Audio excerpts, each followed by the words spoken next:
Yan, magandang gabi sa Pilipinas. Maraming salamat at panibagong taon na naman na paparating sa atin. Yan, maraming salamat. Yan. Yan, nandito po tayo sa tabing ilog, namamasyal po tayo. Yan. Yan. Magtataka kayo kung bakit pag taglamig, naglalagas yung mga dahon-dahon ng puno ng mga malalamig na lugar. Yan, hindi po kasi nila kaya yung lamig. Kaya bago magtaglamig talaga, magsisilagasan na yung mga dahon nila. Yan.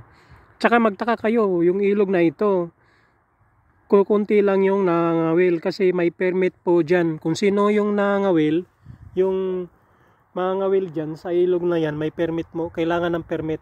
At tsaka may control. Yung control po nila, 2 isda kada araw lang kailangan ng mahuli mo. At tsaka may laki rin. May laki rin na kailangan mong hulihin. Pag hindi ka makakahuli ng ganon kalaki na sinasuggest ng government control, yan, hindi mo pwedeng hulihin. Yan, yung ilog na yan, malawak sana kaso bawal mangawil. Yan, ganda ng tanawin dito. Yan. Yan, maraming salamat sa walang sawang sumusuporta sa channel natin.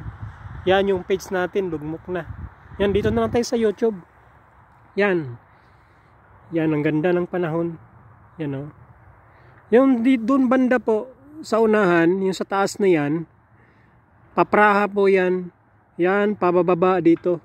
Yan. Itong ilog na ito po yung transportation nila na mabilis. Na magdi-deliver ka ng buhangin, graba, yan, dyan po dadaan. Yan.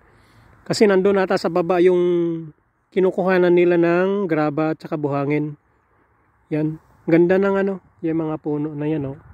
Yan, hindi po yan patay, buhay po yan. Wala lang pong dahon.